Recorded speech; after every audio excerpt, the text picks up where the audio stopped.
Jesus nessa manhã. É bom estarmos aqui na presença de Deus, né? Louvar ao Senhor, engrandecer o seu nome, ver a igreja reunida e tão bem disposta para buscar ao Senhor. Então aproveite cada momento, cada instante, cada culto, cada palavra, cada possibilidade de estar em comunhão com Deus, pois viemos aqui buscar mais da sua graça e do seu poder. Lembre-se, você veio aqui buscar mais. Em casa você tem também, mas aqui você veio buscar mais. Vamos orar nesta manhã e pedir a Deus que nos abençoe.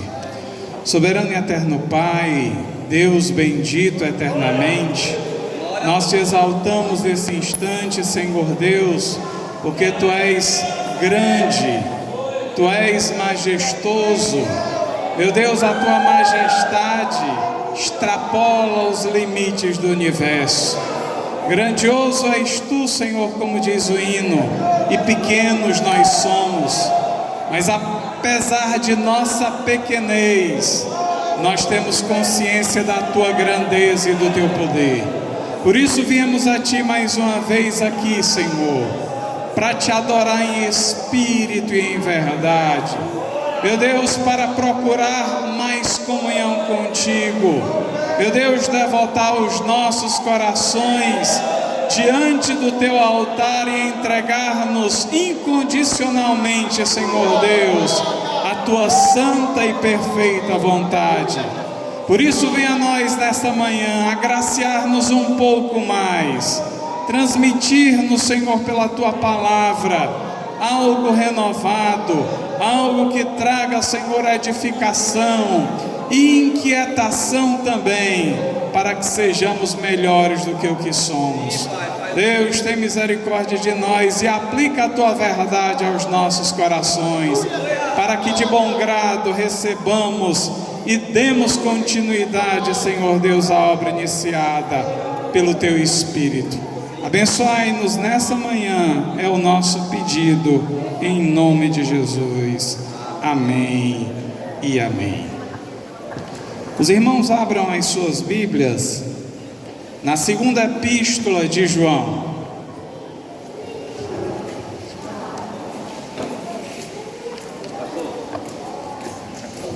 Vai ter programação com as crianças.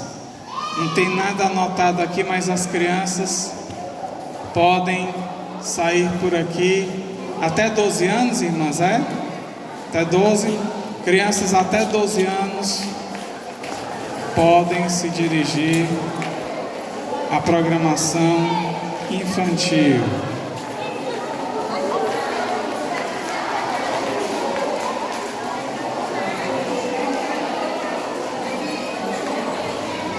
Segunda epístola de João.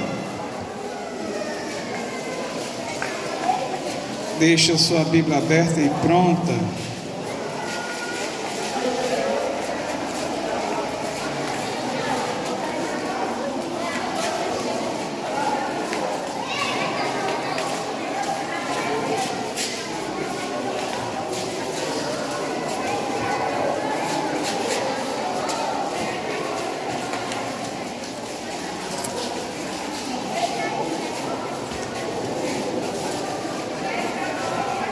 Deixa as crianças sair para a gente ler a palavra com tranquilidade.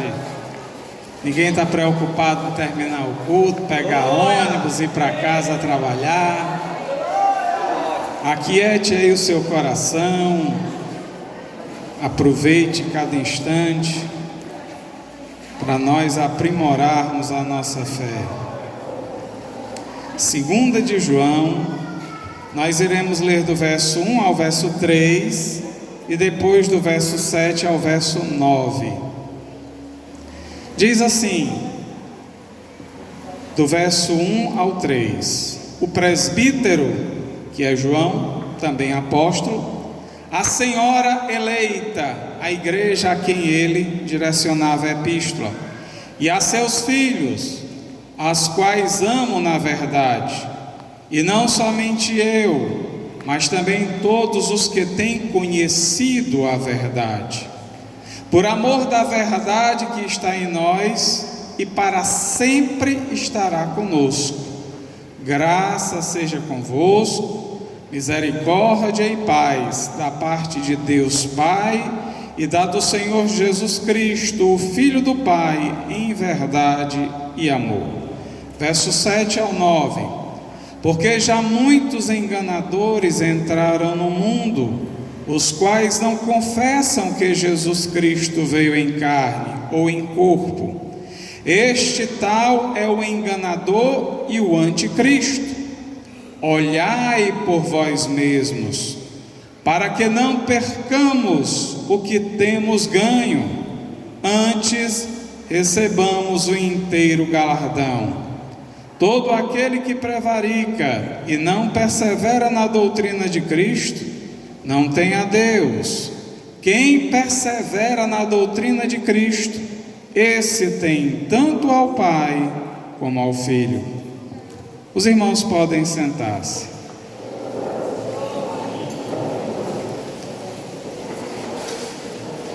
Vamos tentar, irmãos, nessa manhã, fazer uma conexão entre os versículos, para procurar extrair deles o melhor possível para a nossa compreensão do que João falou sobre a verdade.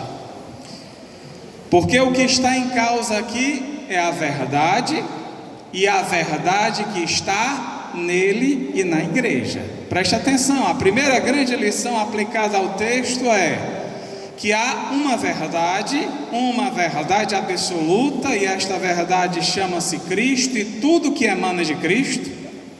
E essa verdade que é Cristo e tudo aquilo que foi aplicado ou emana de Cristo, encontrou guarida no coração da igreja, que também guarda a verdade, não porque ela tenha poder, mas porque podemos dizer que ela é receptáculo da graça de Deus.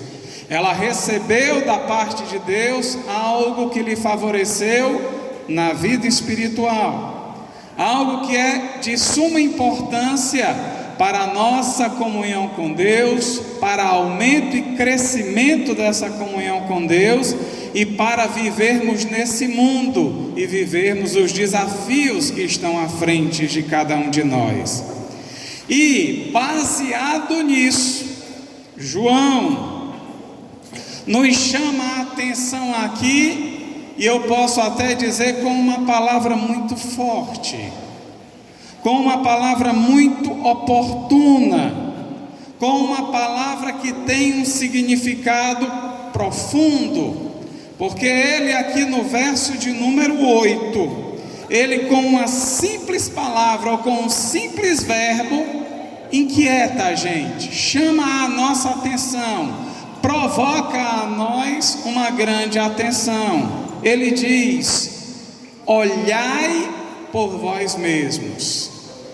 O verbo olhar aplicado ao texto, olhai, é o que nós buscamos lá na gramática, extraímos que João tem uma fala no imperativo, dando uma ordem, falando de forma consistente, falando como quem tem autoridade, falando, meus irmãos, porque ele pode falar nestes termos. E digo mais, João nos chama a atenção, falando com autoridade, e digo para vocês uma coisa: o que ele disse aqui não pode ser questionado, nem por mim, nem por você, porque o que João falou, em outro momento foi dito que ele não falou de si próprio, mas falou por orientação e por inspiração do Santo Espírito de Deus. Então o que está posto é uma regra, é uma preocupação, é um cuidado que vem do Espírito de Deus. E o Espírito de Deus quem é? Uma força ativa, como dizem as testemunhas de Jeová? Não. É uma pessoa consciente, é uma pessoa que opera, que sente, que age e que para nós é orientação precisa para conhecimento pleno da verdade que João falou. O Espírito Santo é a terceira pessoa da Trindade, e quando ele fala através de um apóstolo, e esta fala foi transmitida através de uma escrita, não pode ser questionada. Tem uns bonitão hoje em dia que querem questionar a palavra de Deus, dizer que ela está ultrapassada, dizer que ela não tem mais respaldo para estar sendo pregada como estava há algum tempo. Mas esses tais não compreendem a verdade da palavra de Deus, por isso dizem asneiras. Não têm o discernimento espiritual, por isso falam na carne. Mas todo aquele que é guiado pelo Espírito de Deus sabe que esta palavra tem validade no passado, tem validade no presente e terá validade enquanto existir mundo aqui para ser encarado. E digo mais, esta palavra permanecerá para sempre.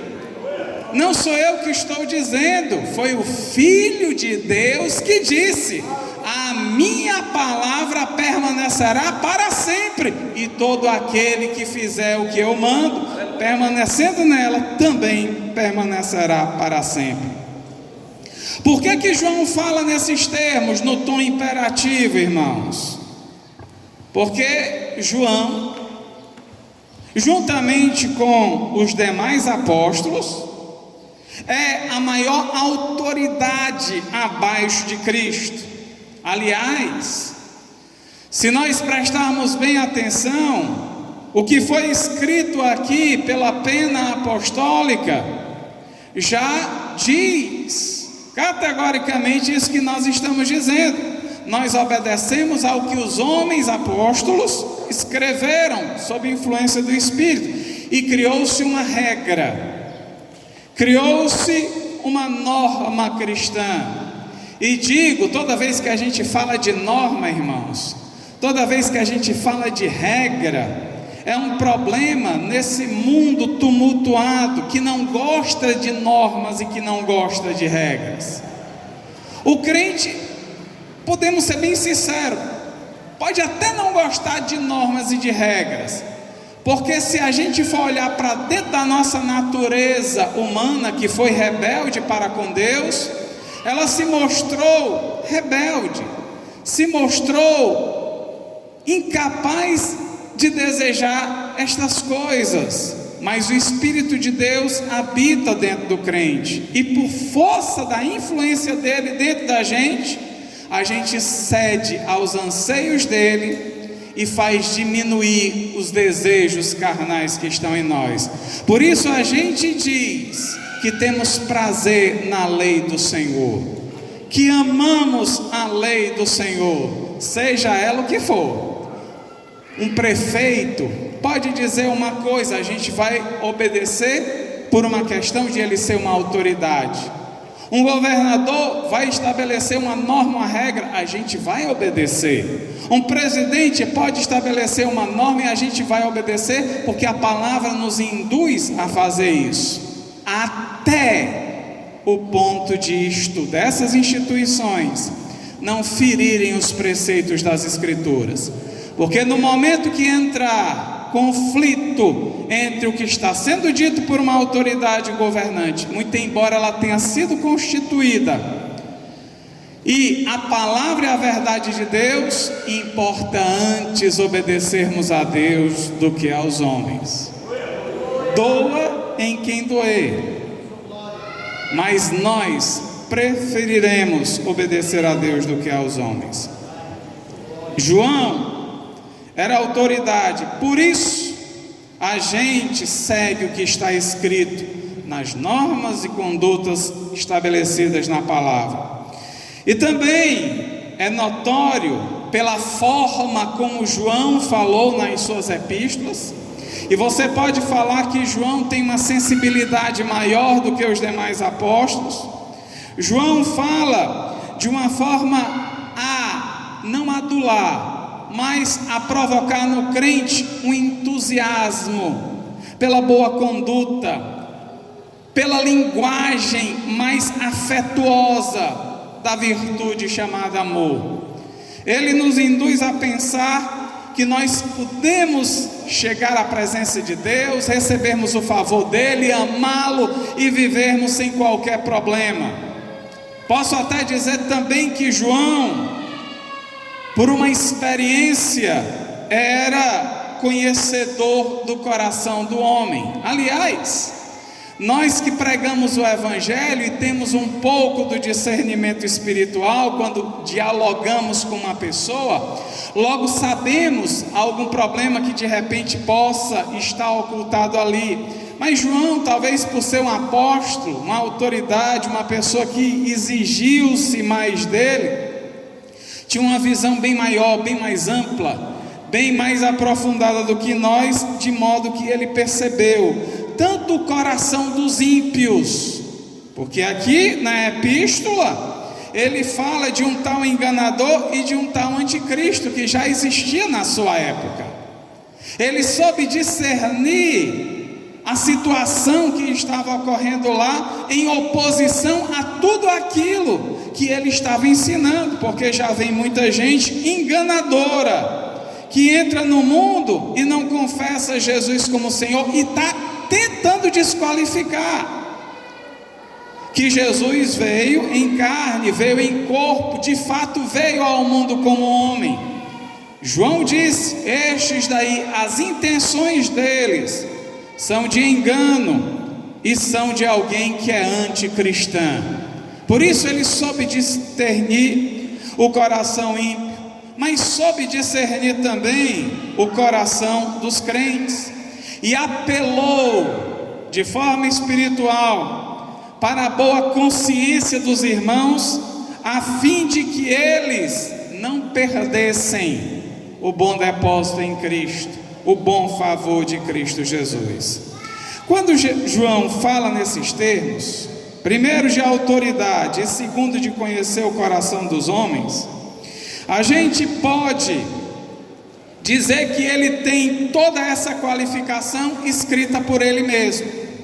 Na primeira epístola universal de João, logo no primeiro capítulo, do verso 1 ao verso 4, ele diz a razão da sua autoridade, o porquê dele estar agindo daquela forma. Está escrito: o que era desde o princípio, o que ouvimos, o que vimos com os nossos olhos, o que temos contemplado e as nossas mãos tocaram da palavra da vida, porque a vida foi manifestada e nós a vimos e testificamos dela e vos anunciamos a vida eterna que estava com o Pai e nos foi manifestada. O que vimos e ouvimos, isso vos anunciamos, para que também tenhais comunhão conosco, e a nossa comunhão é com o Pai e com seu Filho Jesus Cristo. Estas coisas vos escrevo para que o vosso gozo se cumpra. Olha aqui a qualificação de João para demonstrar sua autoridade. Ele viveu e respirou de um determinado momento da sua vida até o final, o que ele diz aqui. Ele viu, ele viveu, ele tocou, ele provou, ele estava junto. Não é à toa que Jesus confiou a ele esta palavra, ou transmitir esta palavra.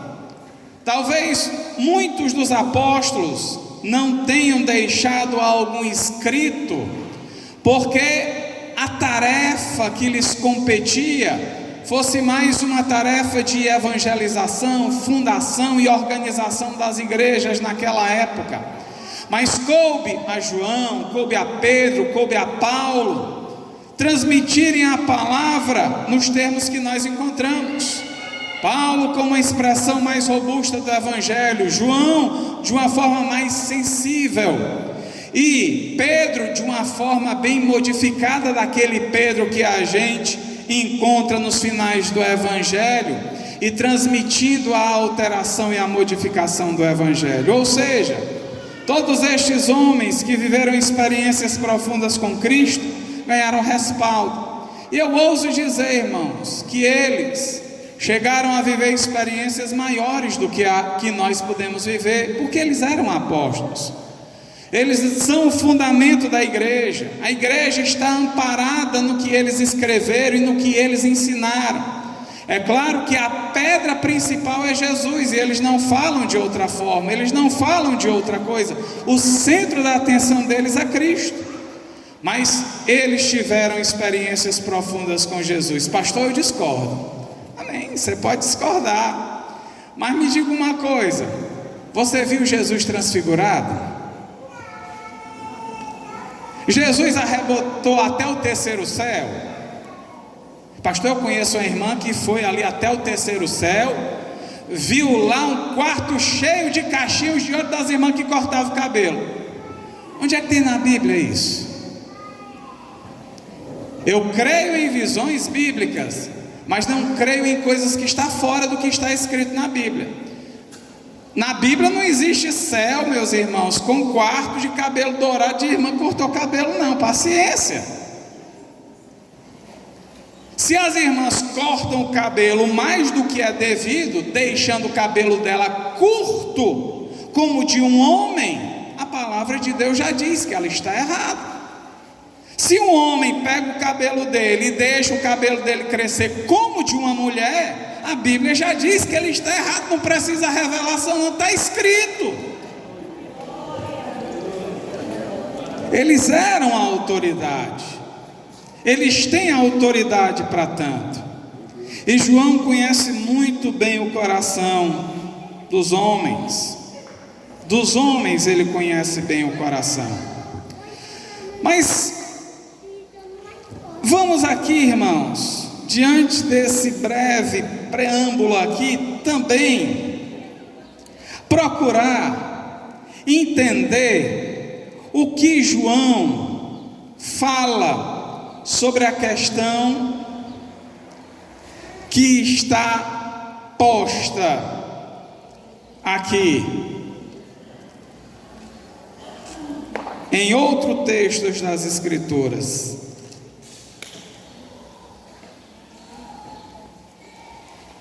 Quando ele diz, no mesmo capítulo que nós iniciamos, no verso de número 9,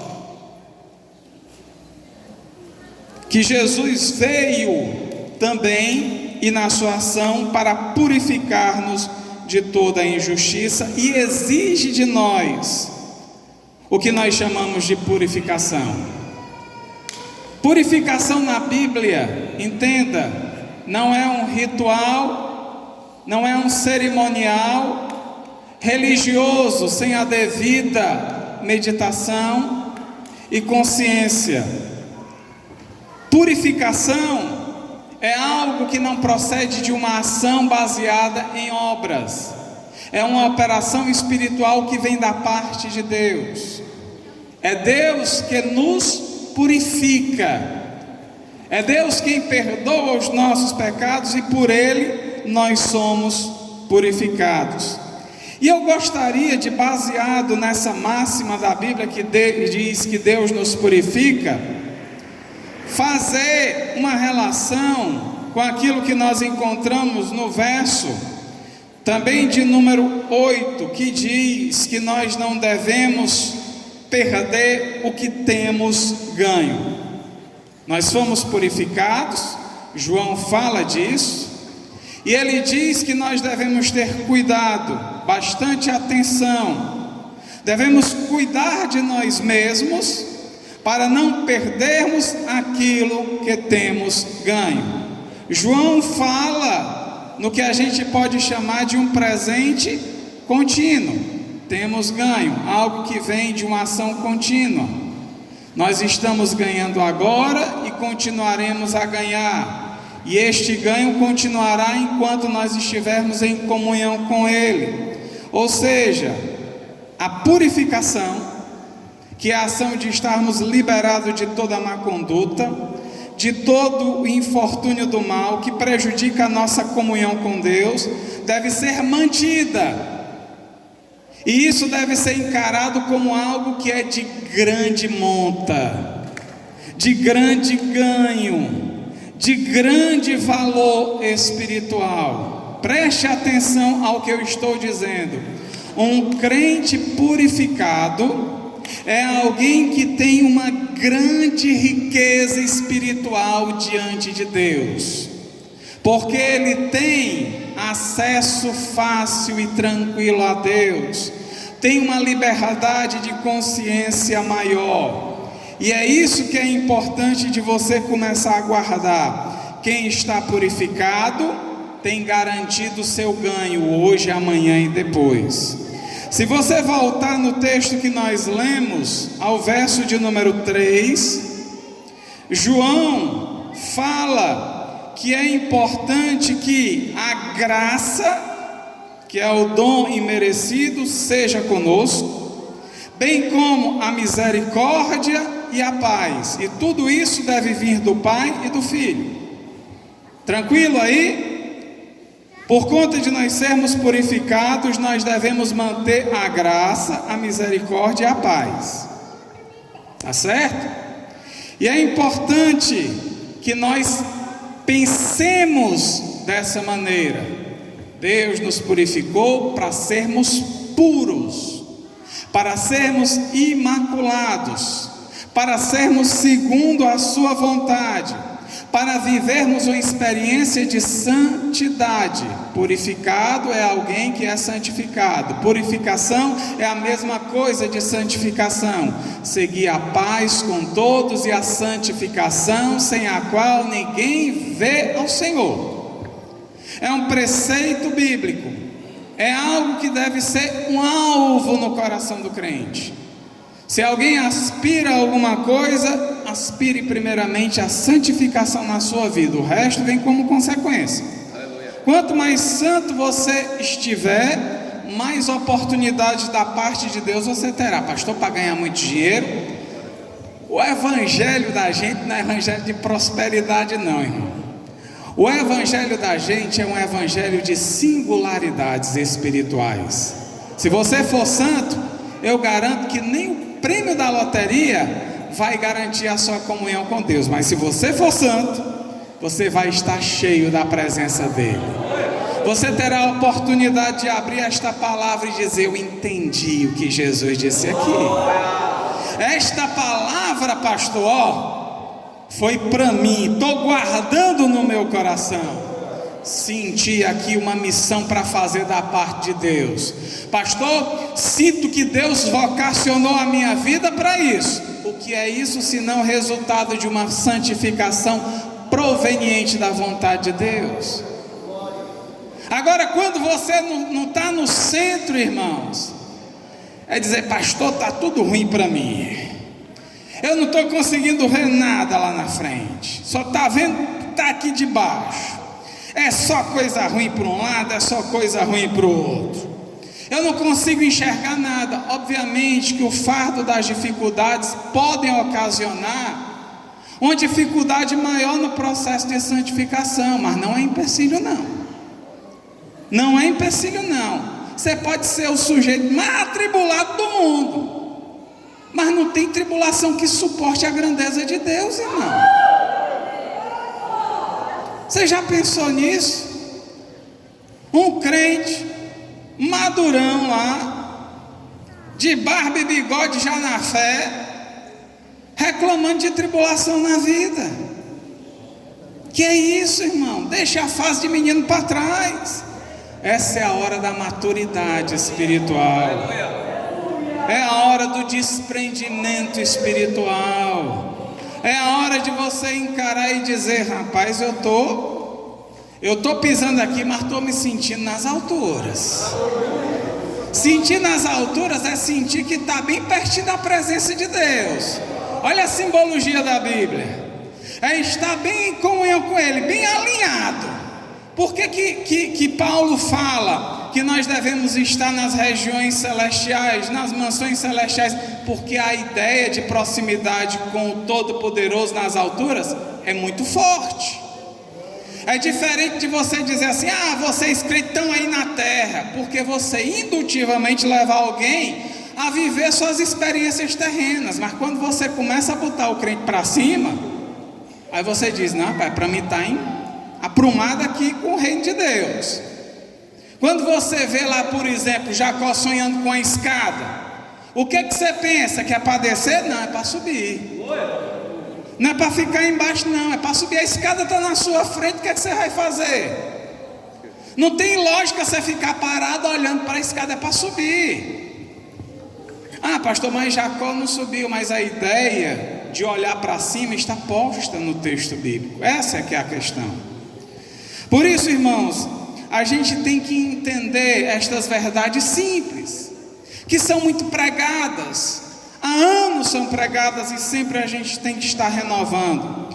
E eu penso uma coisa, que existe uma certa dificuldade para a gente pregar em santidade, principalmente nos nossos tempos, por causa de uma razão, que eu vou chamar aqui de uma razão cultural, mas que vai ser explicada gradativamente aqui à medida que a gente for falando. Eu vou fazer uma ponderação aqui, mas entenda aonde eu quero chegar, tá? E eu não vou fugir ao que dizem as Escrituras, até porque eu não tenho autoridade nenhuma para desfazer do que está nela. Tenho apenas a possibilidade de transmitir o que nela está escrito. Eu acho que a maioria das nações, com exceção de uma, tem uma certa dificuldade na compreensão do significado de purificação e santidade, até porque nós não fomos preparados culturalmente para esse tipo de ação. Por isso nós somos chamados de nações gentílicas. A única nação que não é gentílica no mundo, segundo as Escrituras,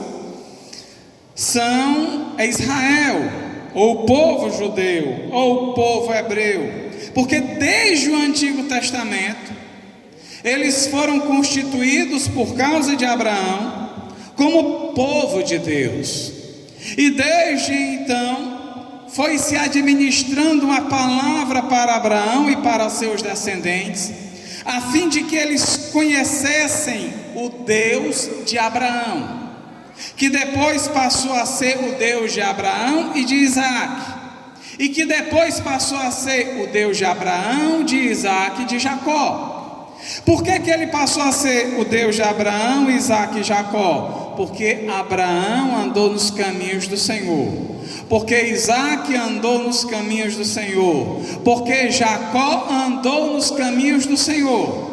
Aliás, em Abraão nós encontramos uma frase de Deus, na qual Deus chega para Abraão e diz: Abraão, anda na minha presença e ser perfeito. Ao contrário do que existia nas outras nações. Nas outras nações, meus irmãos, não tinham regras, senão aquelas normas sociais, governamentais, muitas vezes tiranas naquela época. Mas um povo que realmente vivia uma experiência genuína de moral, uma experiência genuína espiritual, era o povo israelita, era o povo separado. Eles foram separados, diz a Bíblia, aleluia, para não serem contaminados com o restante do mundo, porque as outras nações não queriam saber de Deus. É importante nós dizermos isso. Ah, vocês dizem que Deus escolheu Israel e as outras nações Deus não escolheu, não? Ele até poderia escolher, mas as outras nações não quiseram ele. Por que Deus escolheu a Abraão? Porque existia um forte indício no coração de Abraão para uma vida devotada a Deus. Neemias fala disso lá no capítulo 6. E quando Deus encontrou no coração de Abraão essa predisposição para o servi-lo, Deus se manifestou, se revelou a Abraão e firmou com Abraão um pacto. Por que ele firmou um pacto com Abraão? Porque Abraão queria ser um devoto do Senhor Deus. As outras nações não queriam. É difícil se compreender isso. Ah, mas Deus dá liberdade. Deus dá liberdade. Deus deu liberdade ao homem até de pecar. deu liberdade de escolher os seus deuses, mas Deus também restringe as suas bênçãos para aqueles que o amam. Isso é uma questão de justiça. Por isso, desde aquela época da escolha, Israel foi chamado povo de Deus, e todo aquele que não era da nação judaica era chamada de nação gentílica. E para demonstrar que Deus tinha misericórdia com qualquer pessoa que quisesse servir a Deus, bastaria querer ingressar no povo israelita. Eu quero abandonar este povo pagão, gentil aqui, e ingressar no povo de Deus, porque eu quero ser povo de Deus. Moisés fala disso nas instituições de recepção de um estrangeiro junto do povo judaico. A pessoa deixava a sua conduta, a sua nação de lado e voltava-se para aquela, porque ela acreditava que Deus era com aquele povo. Vocês se lembram de Raabe? A Bíblia chama Raabe de uma meretriz, aquela que estava lá nos muros de Jericó. Lá no capítulo 11 de Hebreus está dito que Raabe é uma das mulheres que nos inspiram a fé, porque quando ela compreendeu a dimensão do amor e da grandeza de Deus, ela deixou a sua vida de lado e se uniu aos israelitas. Deus a aceitou vindo de fora para dentro, mas ela, digamos, converteu-se aos moldes do Antigo Testamento. Mas se a gente for observar as outras nações, ninguém queria nada com Deus. Por isso, irmãos, as nações gentílicas não tinham uma herança cultural de instrução acerca da vontade de Deus, acerca da purificação, acerca de um sacrifício messiânico. Teoricamente, a gente pode dizer que eles não teriam, assim como nós, condições de absorver as promessas messiânicas, já que eles não teriam sido preparados para esse fim. Porque quando você é preparado, amém, é uma bênção. Mas quando você não é preparado, a coisa modifica-se. Por exemplo, se você vai fazer um Enem, não um exame para provar o seu nível de conhecimento, a título de exemplo, faça um Enem sem estudar, para ver se você passa. Vou confiar em Deus. Passa não, camarada. Deus vai me dar o gabarito. Vai não. Deus não é injusto com quem estudou não, viu? Deixe de querer ser enrolão e vai estudar. Se você faz o exame sem preparação, você não passa. E há até quem estuda e não passa. Ou seja, estou pondo aqui para entendermos que existe uma necessidade de preparação. Nós não tivemos, meus irmãos, uma preparação com respeito a questões de purificação, até porque a gente vivia a vida como pessoas loucas, transloucadas. Vivíamos no mundo aí, vivendo os seus devaneios, os seus deleites com grande intensidade. Quantos de nós hoje não estariam há anos atrás, no domingo pela manhã, já embriagado, ainda cantando as músicas e as marchinhas da noite passada? Eu não sei não. Quantos já não tinham se prostituído 1, 2, 3 vezes durante a noite e a madrugada? A gente vivia sem regras. A gente vivia, meus irmãos, sem essa preocupação. Era tudo muito liberado. Faça o que você bem entender. Não existia essa preparação, mas o povo israelita, até na comida tinha restrição.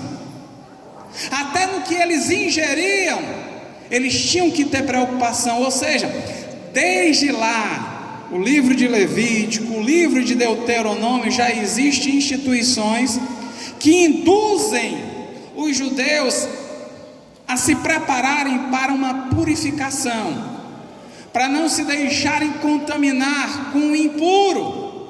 Vocês se lembram da visão de Pedro, quando Pedro estava orando e de repente apareceu para ele uma visão de animais que segundo a lei eram impuros, e ele ouviu uma voz que dizia: mata Pedro e come.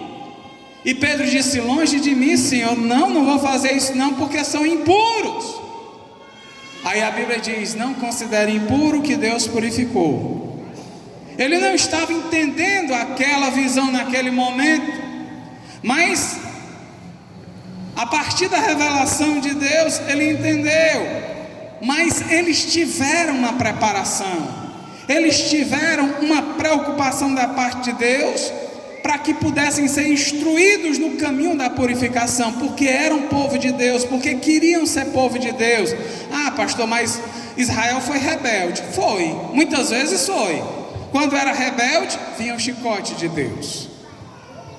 Não é o que eu estou dizendo, não, é o que está posto na história.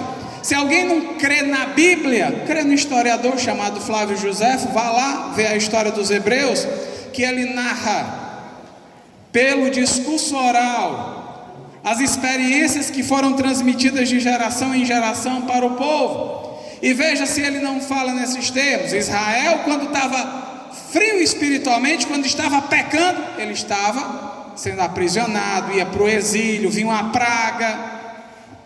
E isso tudo não era como um ato de punição, não, porque punição tem uma conotação bem mais forte do que nós imaginamos. Era um sinal da parte de Deus de reprovação, para que eles pudessem ser reintroduzidos no caminho da purificação.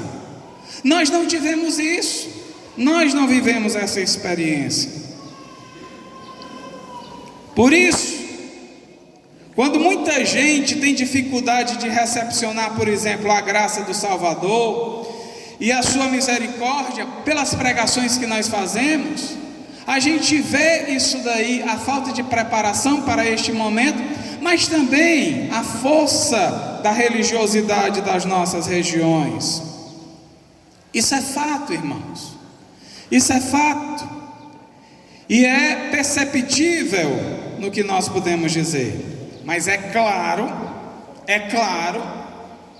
que existem as suas exceções.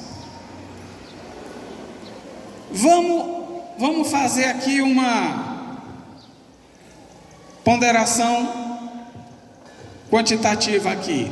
Acho que Fortaleza tem 2.500.000 habitantes. Muitos desses 2.500 se professam cristãos, mas nem todos que se professam cristãos são genuinamente cristãos, porque não compreendem essas verdades das Escrituras. Se dizem cristãos pela força religiosa do catolicismo romano, por exemplo, e de outras seitas que se chamam cristãs, mas são pseudo-cristãs. Mas se a gente vê a quantidade de pessoas que entenderam e conheceram o que está nas Escrituras, a exceção, a gente vai ver que é um número bem reduzido. Eu vou chutar, eu não sei não, tá? De 2.500.000, digamos que 500.000 pessoas sejam genuinamente pessoas cristãs, lavadas e remidas pelo sangue de Jesus. É um número bem reduzido, não é? Diante desse grande quadro, cerca de 20%. Eu estou até exagerando, não sei nem se tem esse número todo, mas é uma medida de exemplo. Vejam como isso demonstra também a dificuldade das pessoas entenderem os propósitos de Deus nas Escrituras. Mas a exceção, que são esses 500.000, que somos nós, que acreditamos que Jesus é o Salvador, entregamos a sua vida a Ele, colocamos o nosso coração no seu altar, lutamos para viver uma vida de santidade. Nós somos esta exceção que procuram fazer valer o que esta palavra nos ensina. Mas o interessante é que, por sermos uma nação, ou de uma nação gentílica, nós encontramos respaldo nas Escrituras para olharmos uma narração que nos é muito familiar e que está muito alinhada com aquilo que fomos e somos hoje. Por exemplo, quando a gente pega o Evangelho de Mateus, eu acho que no capítulo 15, e o Evangelho de Marcos, lá no capítulo 7, que fala sobre a mulher cananeia, a gente encontra ali um protótipo das nações gentílicas. Aquela mulher representa as nações gentílicas, nos representa.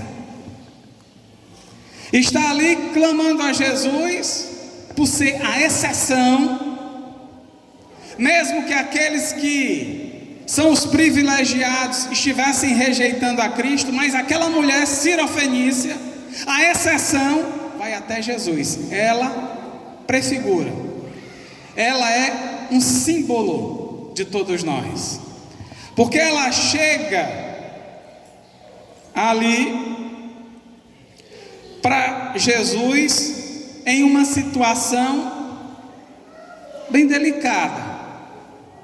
Bem delicada por quê? Porque vejam só a história daquela mulher. E eu gosto da história daquela mulher porque ela representa, como eu disse, muito da história da gente. Por a gente ser a exceção, a gente luta até o fim para ser realmente entendido como essa exceção que precisa do favor de Deus. A Bíblia diz, existem uns detalhes que talvez a gente não perceba de imediato, que Jesus foi para uma casa nas regiões de Tiro e de Sidom. E lá naquela casa, ele não queria que ninguém fosse para lá onde ele estava. Mas a mulher cirofenícia, que tinha ouvido falar de Jesus, soube que ele estava naquela casa. Não sei como, a Bíblia não diz, mas a Bíblia diz que a mulher soube que Jesus estava numa casa que não queria ser incomodado. Por quê? Não sei, se ele estava atendendo alguém, não sei, mas sei que a mulher foi lá na casa onde ele estava, entrou de casa adentro, mesmo que Jesus não quisesse que os outros soubessem que ele estava lá, e se lançou aos seus pés. Prestem atenção, a Bíblia diz que ela dentro da casa lançou-se aos pés de Jesus. A Bíblia não fala dessas formas de forma clara, não. Você tem que fazer uma junção da história de Mateus com a história de Marcos para poder entender isso que eu estou dizendo, para chegar nessa história como eu estou dizendo. A mulher se jogou, se lançou, se prostrou diante dele lá, lançou aos pés, é como está escrito. Ora, alguém que se lança aos pés de outrem não é alguém que exige autoridade, não é verdade?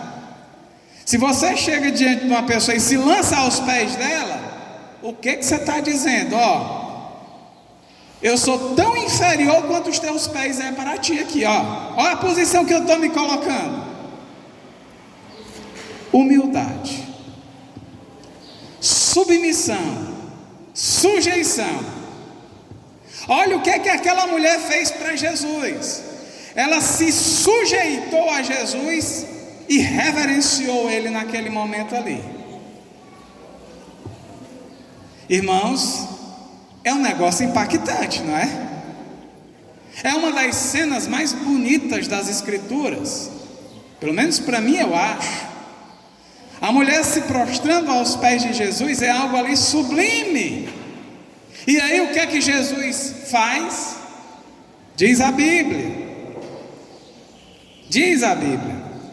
porque naquele momento ali a mulher clamou por uma solução dos seus problemas. Ele ouviu a mulher falar, ele ouviu o que a mulher tinha a trazer para ele, mas a Bíblia diz que Jesus não deu sequer uma palavra para aquela mulher.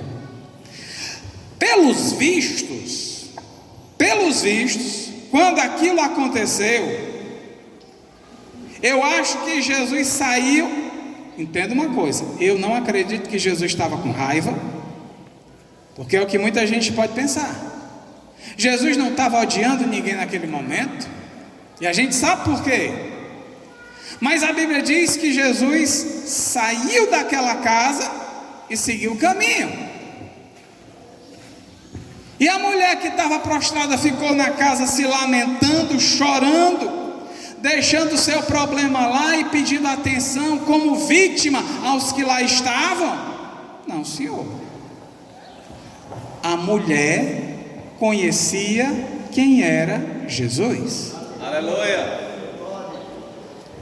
Eu penso que aquela mulher saiu da casa, Jesus na frente e ela atrás. Glória.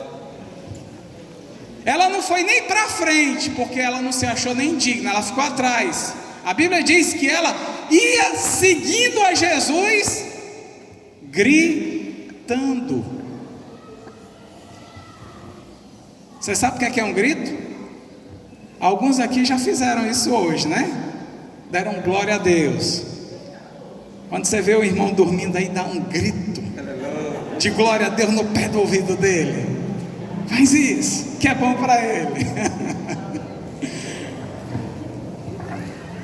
Pois bem, a mulher saiu atrás, e é bom que a gente diga isso. A Bíblia diz que aquela mulher saiu atrás. Mais uma vez, uma demonstração de humildade daquela mulher.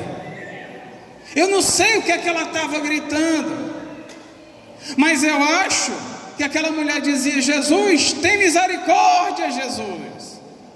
Olha para o meu problema, Jesus. Eu já ouvi muitas histórias tuas e sei que tu és um grande homem, um Messias, talvez. Eu não sei o que é que aquela mulher dizia, mas ela gritava. Irmãos, e Jesus, nada.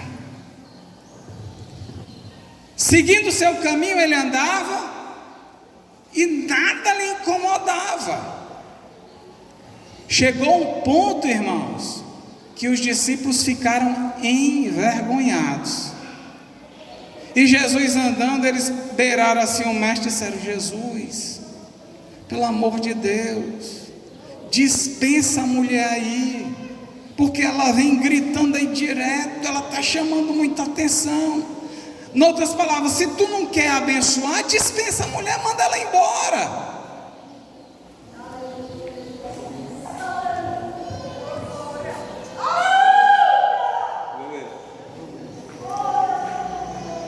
Já pensou um crente dizer um negócio desse, né?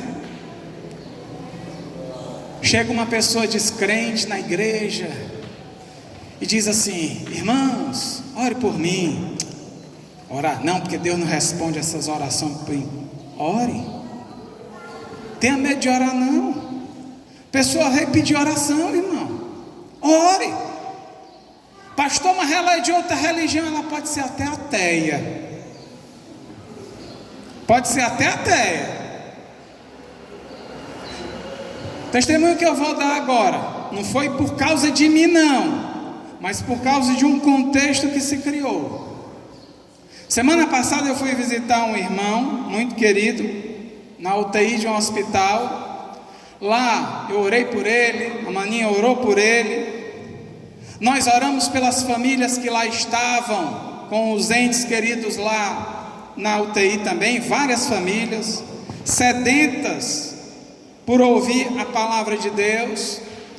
E ontem os pastores foram visitar, os pastores da igreja dele foram visitá-lo, e um médico, e ele já está há um bom tempo internado na UTI, há meses. E o médico, vendo essa relação que ele tinha com a igreja, com os irmãos indo lá, que é ateu, ontem se sensibilizou e aceitou a oração dos irmãos. E a irmã mandou uma foto para a gente, os irmãos orando e ele de cabeça baixa. Deus falando, irmãos. Deus operando no coração das pessoas. Pastor, mas aquela pessoa é endemoniada. Ore por ela. Tenha medo não. Ou você acha que Deus não resolve o problema dela, irmão? Deus abre o mar vermelho, Deus derruba a muralha de Jericó, Deus prepara uma nova Jerusalém, e Deus não é capaz de resolver um problema de um pecador ainda não reconciliado com Ele? Irmãos, o meu Deus é Deus. Deus é Deus. Deus é Deus na terra, Deus é Deus no céu, Deus é Deus em todo o universo. Deus não está do outro lado do universo para que o seu poder aqui seja dado em medida, não, a conta gota não. Deus pode estar até do outro lado do universo, mas a mesma força do seu poder que opera lá, opera aqui.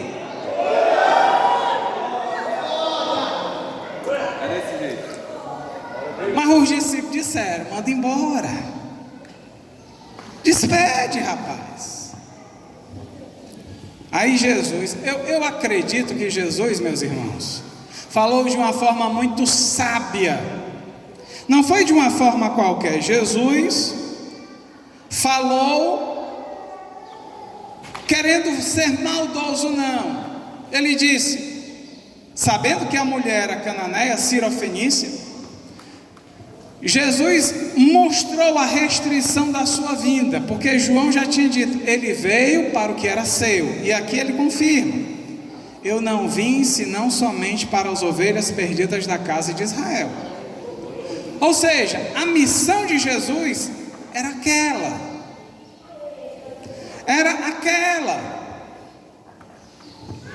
pegar o povo israelita que estava desamparado, sem pastor, e trazê-lo de volta para Deus, porque ele estava desgarrado. Eu não sei se a história do centurião romano foi antes ou se foi depois.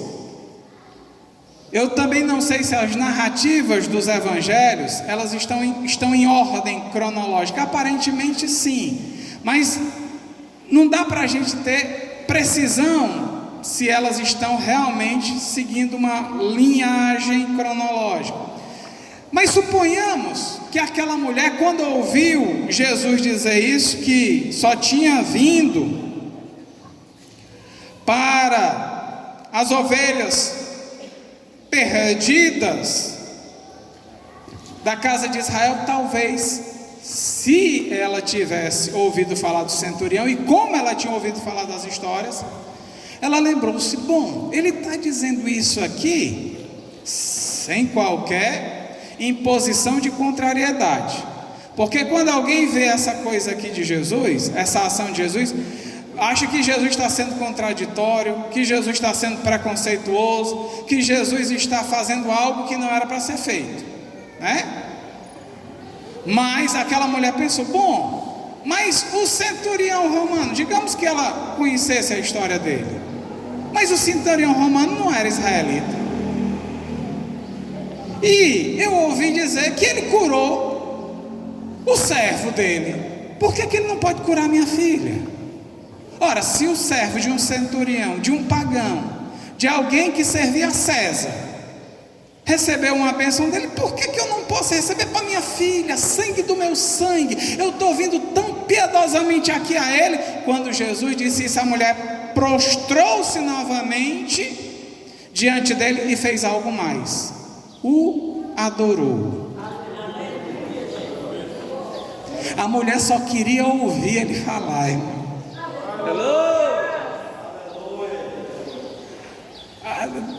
Deus tem certas maneiras de agir que nos emocionam e colocam assim no nosso coração um sentimento cheio de esperança. Queira só que Deus fale, porque o resto você desenvolve, ainda que seja objetando alguma coisa que você está pedindo.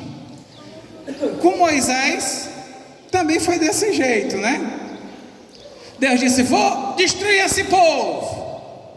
Aí Moisés, tudo bem, Senhor, mas se tu vai destruir, risca o meu nome do livro da vida, ao invés de tu fazer isso. Aí a Bíblia Sagrada diz que Deus se convenceu da oração de Moisés e não destruiu o povo, nem riscou o nome dele do livro da vida. Ou seja, não que Deus quisesse fazer aquilo, mas muitas vezes Deus fala alguma coisa para ver a nossa reação. Jesus disse: essa mulher está insistindo, pô, deixa eu falar uma coisa aqui. E a mulher vai e prostra-se e adora. Aí Jesus disse: eu quero ver se ela quer mesmo isso. E continuou. Mas não é bom tirar o pão da mesa dos filhos e dar para os cachorrinhos. Não é bom. Aí a mulher disse: ele falou de novo. Opa, eu chamei a atenção dele. Ele está em sintonia comigo. Ele recebeu aqui o que eu apresentei. Mas Senhor, até os cachorrinhos comem das migalhas que caem das mesas dos filhos. Eu não sou digna de nada, não, sou cachorrinha mesmo. Eu sou realmente alguém que não merece a tua atenção, mas eu reconheço quem és tu. Aí pronto, a Bíblia Sagrada diz que Jesus virou-se para ela e disse: mulher, grande é a tua fé. Ora, irmãos, ao dizer grande é a fé daquela mulher, Jesus queria mostrar ao povo israelita, eram duas mensagens: que era necessária insistência, e queria mostrar que uma mulher que não teve essa preparação que os israelitas tiveram, teve o desejo de ser a exceção e está no lugar que eles estiveram. Mas ele disse: se os judeus estão rejeitando, eu vou antecipar minha bênção para essa mulher. Vai, a tua filha está curada. Mas vejam só, irmãos, não fica por aí. Não fica